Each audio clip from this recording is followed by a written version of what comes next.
the theme here, Will, of course, is the defense is kind of picking up where they left off from last season. So we're here from Billy Napier and defensive coordinator Ron Roberts. Yeah, I think it's ultimately, if you really take a good look at what we were able to do last year, a lot of the turnaround was playing better on defense. You know, I think after the first month, probably Central Florida on, we played, you know, good enough to win on defense outside of the Texas game. You know, we're in position in Jacksonville. We're in position in Knoxville as a result of playing really good defense. I think we did a good job affecting the quarterback. We created takeaways, and we played good red zone defense, and we kept the point total in a place. So I think the depth is there, all three levels of the defense. We have some young players that we're going to have to develop in the secondary that don't have a ton of experience, but every other spot, I think there's a lot of players that have played football. The front, you know, I'm excited about seeing the progress we can make with the second tier of players on defense in training camp. I think it's an important part of this puzzle. What clicked down the stretch last year, and how do you kind of continue that build on that? Because November, when you look at the sheer numbers, sacks, takeaways, et cetera, were significantly improved. Yeah.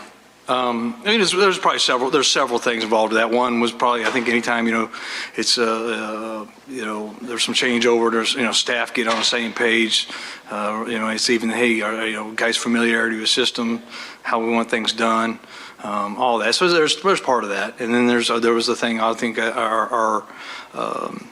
know, there were some things we changed practice-wise to increase, but I think the big thing came in was, which I thought was, there was there was a little confidence and a belief kind of maybe issue, you know what I mean? I think so there's there's multitude of things that went that really contributed to the turnaround.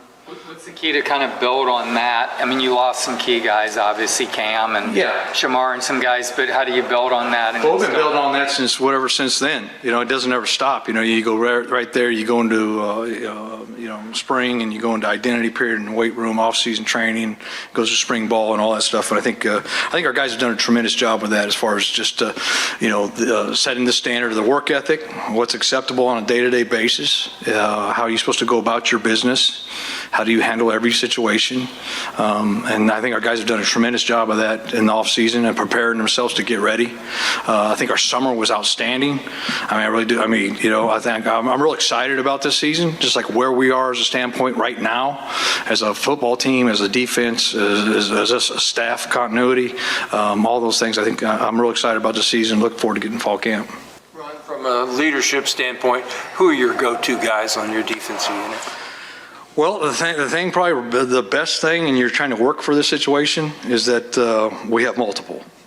You know, I say go-to guys. You know, I'm gonna obviously. I mean, if something was whatever issue or if something was, I need to get credit. You know, Sapp would be probably the first one I'm going to. You know what I mean?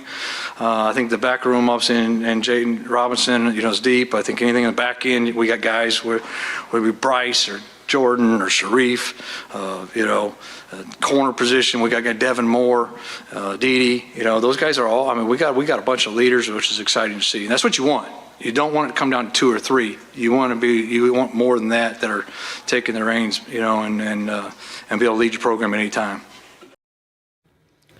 Well, good thing with so many players coming back is, look, there really should be that many leaders, guys stepping up. And when you have Banks and Sapp coming back, you know, you expect to hear, yeah, you know what, the area we want to be as far as leadership goes, we can go down a list of them. You know, because besides Cam Jackson's, the contributors return, and they got a taste of what it's like, you know, from the preparation to the practice to the accountability and performance.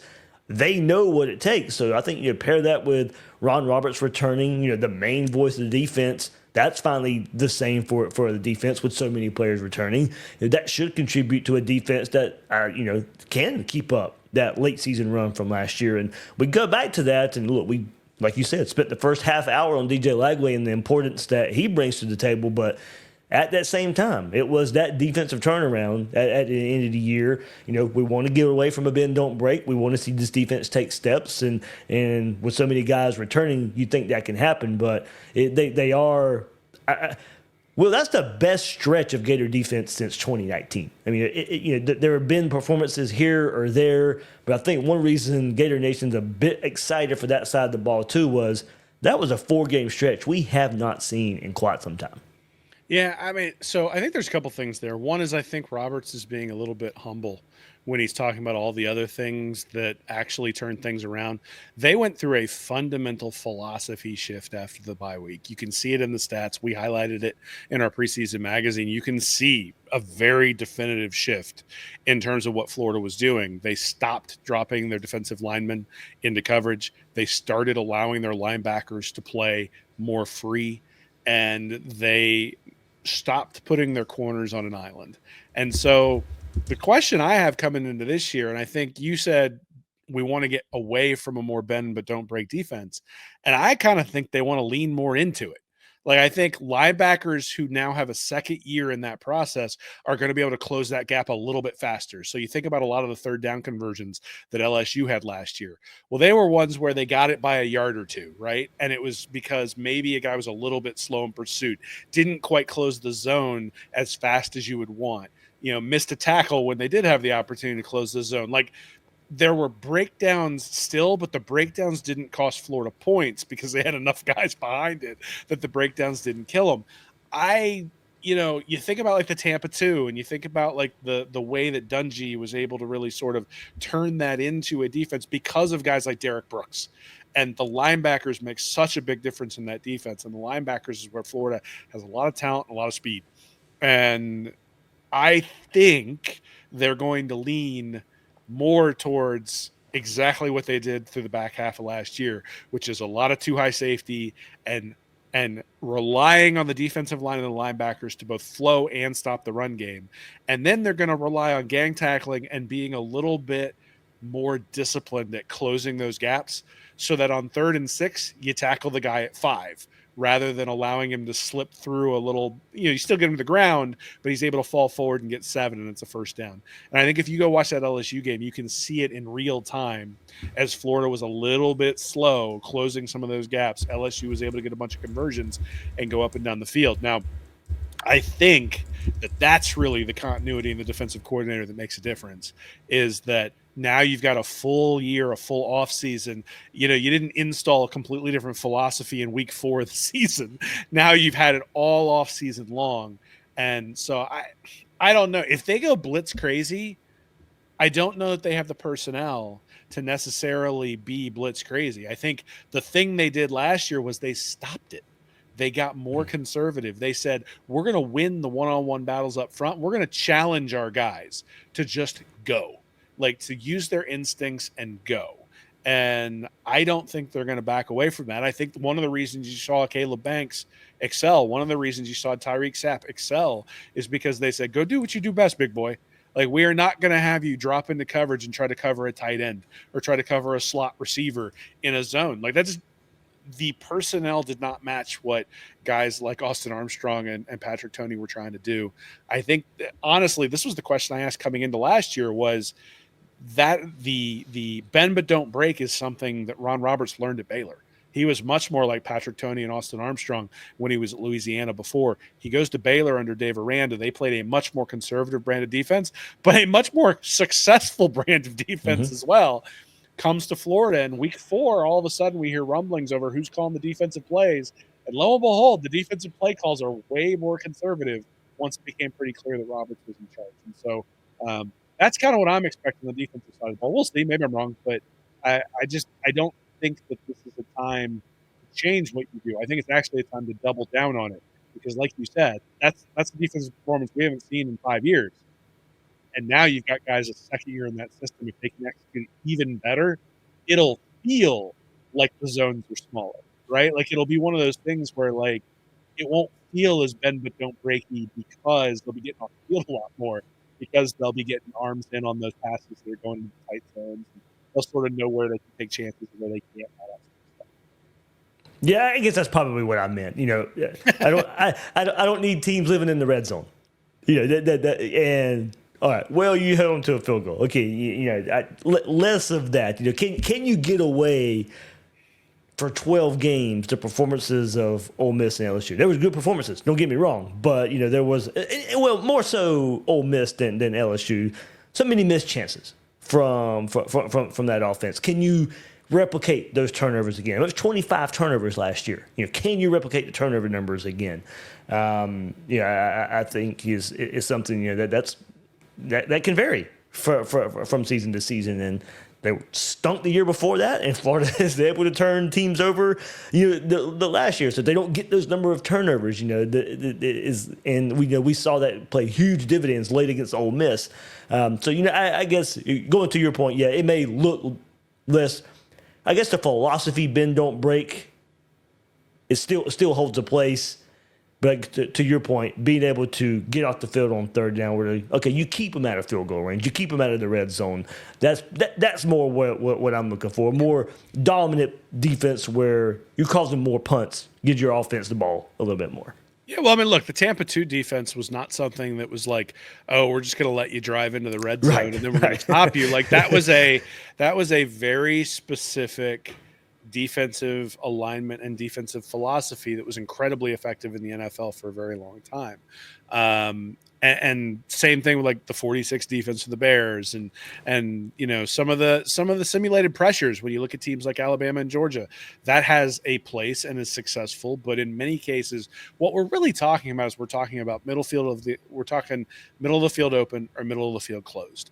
And fundamentally, Patrick Toney and Austin Armstrong were middle of the field closed defensive coaches, where you have one safety in the middle of the field. You're playing cover 1, you're playing cover 3. And there are holes in between those guys down the seams.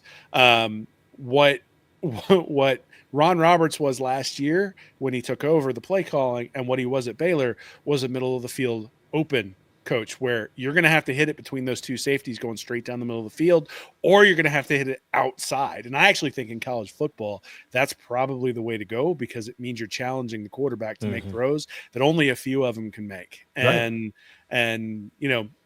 it might be that when you play Texas, Arch Manning's able to make those throws, and you're going to have to get a little bit more creative. But look, when it comes to the USFs and the Sharks of the world and that sort of stuff, I don't think you're going to need to do that. And honestly, I don't think you're going to need to make any adjustments off of that for LSU or Texas A&M.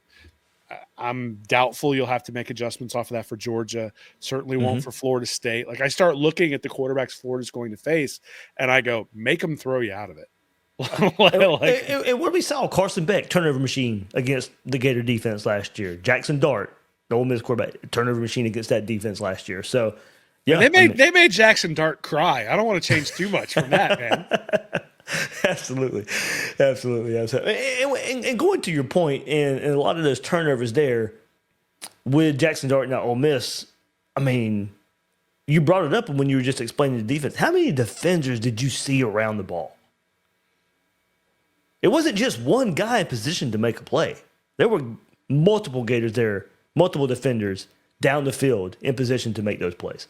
Well, and it's funny because on one of those final drives, Dart hit a pretty big run for himself and went running down the field. And that actually is the risk when you start dropping and those sorts of things. But if your defensive line is winning, then you don't have the opportunity to do those sorts of things. So it's all symbiotic, right? I mean, if the defensive line gets no pressure, somebody's going to come open in the zone, right? Well, I think last year's defense does not work, or that late season November run does not work if Sapp and Banks and Jackson aren't going crazy like they did. Well, and look, I mean, again, I went back because I specifically wanted to look at the Nussmeier versus Lagway comparison, and there were guys roaming free that Nussmeier just didn't pull the trigger.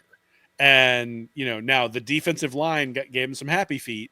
And also there were guys flashing in front of him, even when they weren't getting to him, that probably made him pull the ball down. Because he wasn't getting hit like that all year long until that game. Well, and he didn't really get hit like that until the second half. Yep. Right. In the second half, Florida took over. And that's sort of what I'm talking about. You get a beat up offensive line late in the year on the road. And that place was electric. You and I were both there. That place was electric. And you have all of those things, sort of a confluence for the defensive line being able to get off the ball. But look, there were 4 NFL offensive linemen, 4 guys who got drafted on that LSU offensive line. And what's his name? The third pick in the draft? Yep, for the Patriots. I can't remember what his name Yeah. is. But, It escapes me. I know it, but yeah. we will find it at some point along the way. But it doesn't matter. He got dominated by Florida's defensive line.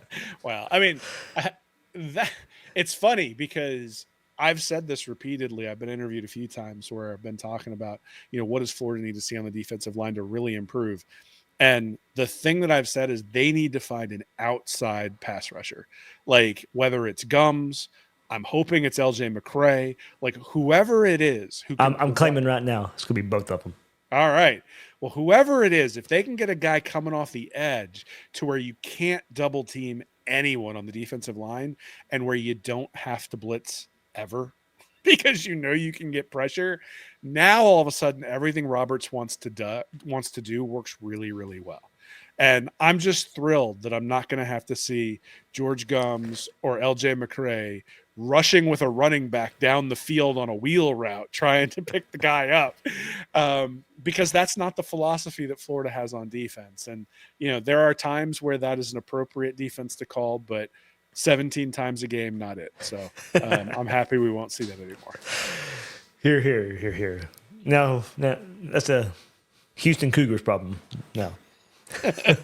And wherever Patrick Toney is, I don't know where Arizona Cardinals. Do you still with the Cardinals? Is it still the Cardinals? Let's see. I don't know. Excuse me, as I know you can. I think he's still there. Well, as long as yes, he's still there. Defensive back coach for the Cardinals. As long as Human Milan didn't get unlucky enough to be on his defense again, because they laid that guy out to dry so many times. That they did.